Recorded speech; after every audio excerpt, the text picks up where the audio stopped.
আশা করা যাচ্ছে বা সংবাদ শোনা যাচ্ছে যে আর ২ দিন পরে অর্থাৎ ১৮ তারিখে সরকার শপথ নিবে, নতুন সরকার। পুরনো সরকার বিদায় নেবে আর সংসদ গঠিত হবে একই দিন, মন্ত্রিপরিষদ সহ। আজকের দিনের খবর হলো যে আজকের এই দিনটিতে সম্ভাব্য প্রধানমন্ত্রী জনাব তারেক রহমান তার উদারতার যে বাতি, সেই বাতি প্রজ্বলিত করে তিনি আমিরে চরমোনাই বা শায়েখে চরমোনাই, চরমোনাই পীর সাহেব যিনি আসেন, তার দরবারে যাচ্ছেন দেখা করার জন্য। এর আগে তিনি আমিরে জামাত ডক্টর শফিকুর রহমান সাহেবের সঙ্গে দেখা করেছেন এবং এনসিপির সভাপতি জনাব নাহিদ ইসলামের বাসায় গিয়ে সাক্ষাৎ করে এসেছেন।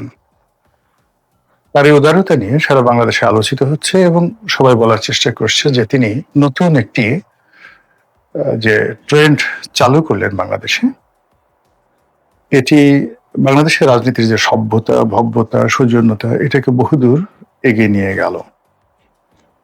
ইতিপূর্বে এটা কখনো হয়নি। তারেক রহমান সাহেব তারুণ্যের রাজনীতির মাধ্যমে যে উদারতা প্রদর্শন করলেন এবং তার রাজনৈতিক জীবন যখন রাষ্ট্রীয় কর্মে নিয়োজিত হতে যাচ্ছে, ঠিক সেই সময়টিতে তার এই বিনয়, তার এই ভদ্রতা, তার এই সৌজন্যতা হয়তো রাজনীতির ইতিহাসে স্বর্ণাক্ষরে লেখা থাকবে যদি তার প্রতিপক্ষ তাকে ওইভাবে সম্মান করে।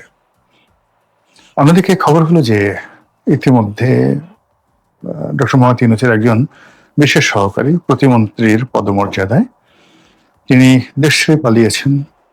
আর আজকের দিনে চাউর হয়ে আছে যে আরো ২ জন উপদেষ্টা তারা দেশ ত্যাগ করার জন্য বা বিদেশে যাওয়ার জন্য এয়ারপোর্টে বসে আছেন বা চলে গেছেন।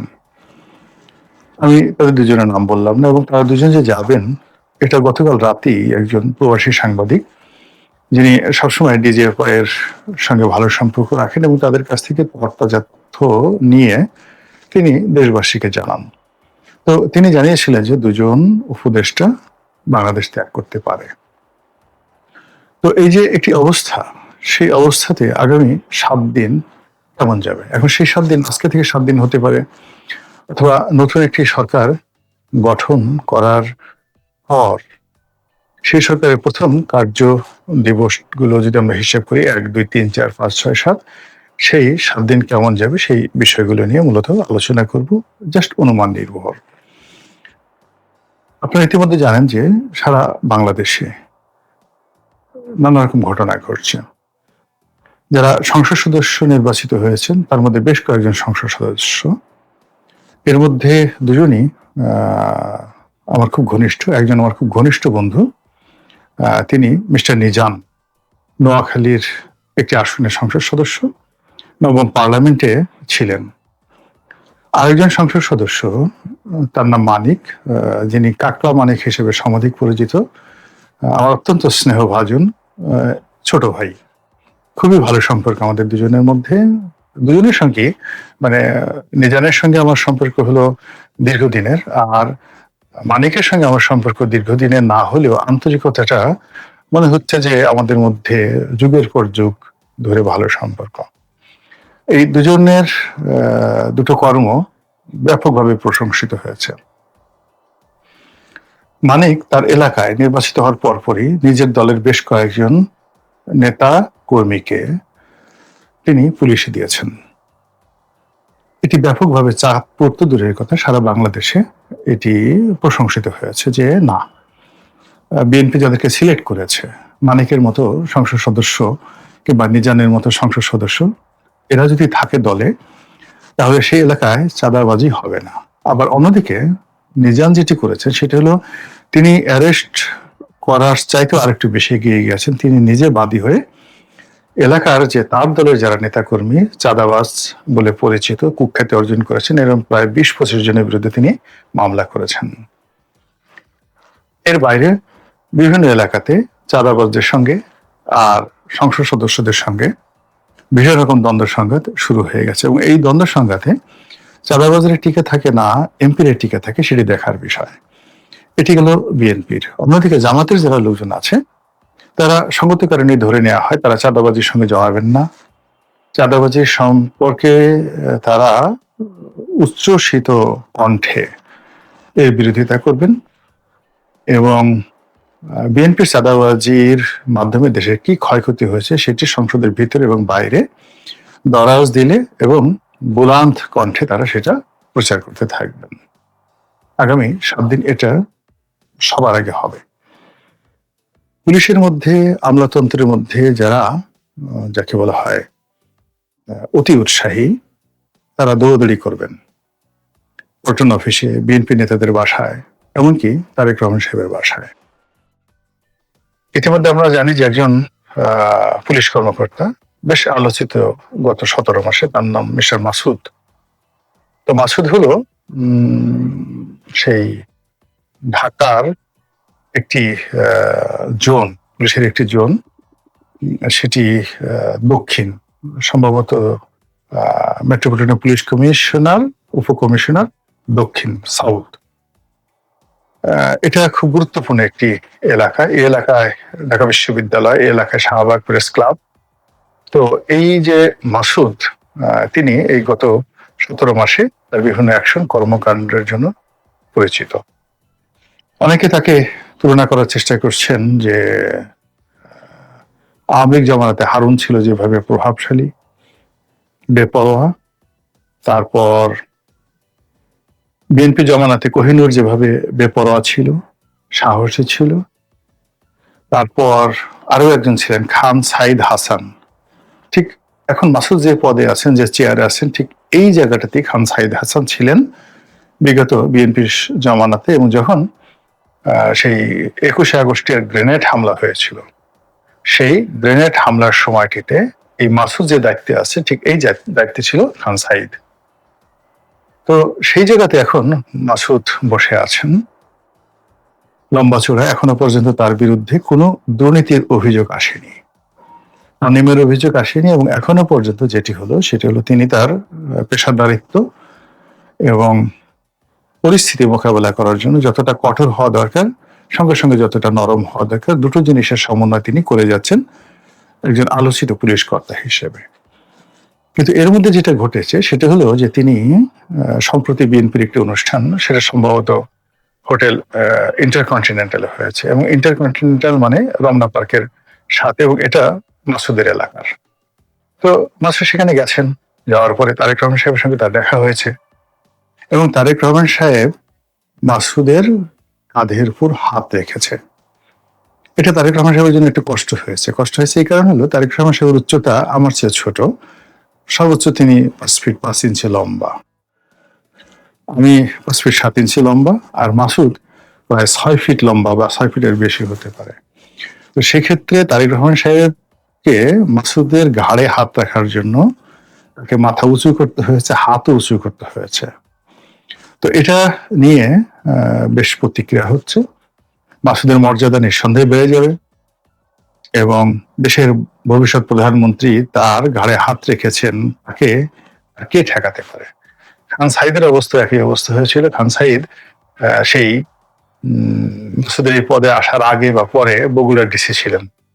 তো তারেক রহমান সাহেবের সঙ্গে তার ভালো সম্পর্ক ছিল এবং সেই সম্পর্কের কারণে তার জীবন তেনা তেনা হয়ে গিয়েছিল। তিনি 21শে আগস্ট গ্রেনেড হামলা মামলার আসামি হয়েছিলেন, জেলে গেছেন, সাজাপ্রাপ্ত হয়েছেন, পরিবার পরিজন সব মিলিয়ে তছনছ হয়ে গেছে। যেভাবে ধরুন শেখ হাসিনা মানে ঘাড়ে হাত রেখেছেন কিনা জানি না, তবে হারুনকে স্নেহ করতেন, বিপ্লবকে স্নেহ করতেন, বেনজির সাহেবকে খুব স্নেহ করতেন। তো এর ফলে তাদের জীবন কি পরিমাণ তেনা তেনা হয়ে গেছে সেটা বলার মতো নয়। আমি কিন্তু তাদের দুর্নীতি ভালো মানুষ নিয়ে বলছি না, শুধু বলছি যে ক্ষমতার কেন্দ্রে যারা থাকেন তাদের সঙ্গে অন্যান্য মানুষের যে সম্পর্ক, এই সম্পর্কের কারণে ভীষণ রকম একটা প্রবলেম হয়। যেমন ধরুন আমি খুব সাধারণ অখ্যাত একজন মানুষ, এখন এই অখ্যাত একজন মানুষের সঙ্গে হঠাৎ যদি লোকজন দেখেন যে তারেক রহমান সাহেব আমার বাসায় গেছেন, আমার গায়ে হাত রেখেছেন বা আমার প্রতি একটু অতিরিক্ত আকর্ষণ দেখিয়েছেন, আমিরে জামাত আমার বাসায় গেছেন, আমার সঙ্গে একটু ভাবসাব দেখিয়েছেন, পীরে চরমোনাই তিনিও এরকম করেছেন, পেপারে আসলো, আপনি বিশ্বাস করেন এই ফুলের তোড়া নিয়ে বহু মানুষ আমার এই অফিসে চলে আসবে। আর কিছু হোক বা না হোক, তারপরে হয়তো তারা আমাকে দ্বিতীয়বার জিজ্ঞাসা করবে না। তারপরে তারা আমার নামটা হয়তো মনে রাখবে না, তারা হয়তো জানেও না যে গোলাম মোল্লা রনিকে। যে কোনো কারণে তাদের মনে হলো আমার হাতটা দেখে তাদের মনে হলো একটু লোকটার কাঁধে দিই। এতে কিন্তু আমার সর্বনাশ, আমার জন্য কেয়ামত হয়ে যাবে। তো এটা হলো ক্ষমতাধরদের যে আহ চালচলন, সেই চালচলনের একটা উদাহরণ। সেক্ষেত্রে যারা ক্ষমতাধর লোক, তাদেরই দায়িত্ব যে তার সঙ্গে হ্যান্ডশেক করবেন, কার মাথায় হাত বুলাবেন, কার ঘাড়ের উপর হাত রাখবেন, এবং কার বাসায় যাবেন কিংবা কার বাসায় যাবেন না। কিন্তু যাকে তারা একবার কাছে রাখবেন, তারও যেভাবে জীবন তেনা তেনা হয়ে যাবে। আর তারা যদি কাউকে দূরে ঠেলে দেন বা ওই পবিত্র জবান দিয়ে কারো বিরুদ্ধে একটা টু শব্দ করেন, তাহলেই তার জীবন কিন্তু শেষ। তো এই যে সামনে যে সময়গুলো আসছে, এই সময়টিতে বিএনপির যারা শীর্ষ নেতৃবৃন্দ রয়েছেন, মন্ত্রী পরিষদে যারা সদস্য হবেন, তারপর স্বয়ং তারেক রহমান সাহেব যাদের মাথায় হাত বুলাবেন, যাদেরকে কাছে ডেকে নেবেন, বা যে সমস্ত লোক এখানে দৌড়াদৌড়ি করবে, তাদেরকে কেন্দ্র করে আহ যাকে বলা হয় সচিবালয়ের ভিতরে বাইরে জনারণ্যে যে রসায়ন তৈরি হবে, এর ফলে অনেক বড় বড় ব্যবসা বাণিজ্য শুরু হয়ে যাবে এবং অনেক সৃষ্টি ও অনাসৃষ্টি তৈরি হয়ে যাবে অতীতের মতন করে। এই গেল প্রথম কাজ। দ্বিতীয় যে সমস্যাটা বলবো সেটা হলো যে এখনো পর্যন্ত যেহেতু শপথ হয়নি, শপথ যদি একদিন পিছিয়ে যায়, দুদিন পিছিয়ে যায়, সেটা কেমন হবে? আবার আলেরিয়া সাহেব যেভাবে বলেছেন যে এখানে সংসদ সদস্যরা দুইবার শপথ নেবেন। প্রথম শপথ হলো সেই কনস্টিটিউশনাল অ্যাসেম্বলির সদস্য হিসেবে, আর দ্বিতীয় শপথ হলো সংসদ সদস্য হিসেবে। এখন এটা আমাদের সংবিধানে নেই, বা এটা আমাদের যে রুলস অফ বিজনেস, এটা তো নেই। এখন এটা করতে গিয়ে সরকারের সঙ্গে, মানে বর্তমান অন্তর্বর্তীকালীন সরকারের সঙ্গে যারা নির্বাচিত সংসদ সদস্য, তাদের যে মতদ্বৈততা কোন পর্যায়ে থাকবে, এটা নিয়ে কিন্তু আমি যথেষ্ট আতঙ্কিত। এর কারণ হলো আলেরিয়া সাহেব যেটা বলেছেন সেটা জামাতের আমির বা আমিরের জামাত এটা বলেছেন যে এরকম হওয়া উচিত।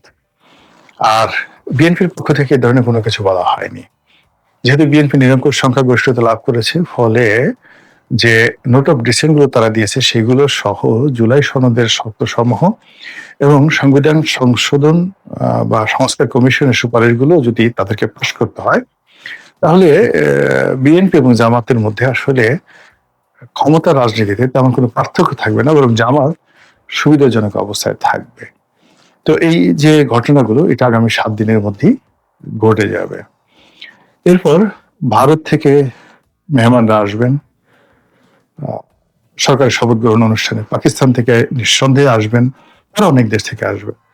তো তাদের সঙ্গে নতুন সরকার প্রধানের আলাপ আলোচনা, তাদের প্রোটোকল, এগুলো নিয়ে দূতাবাসগুলোতে ব্যাপক আলাপ আলোচনা হবে। তারপর কতগুলো গুরুত্বপূর্ণ পদ ইতিমধ্যে আপনারা জানেন যে খবর ছড়িয়ে পড়েছে, পুলিশের আইজি পদত্যাগ করার ইচ্ছা প্রকাশ করেছেন।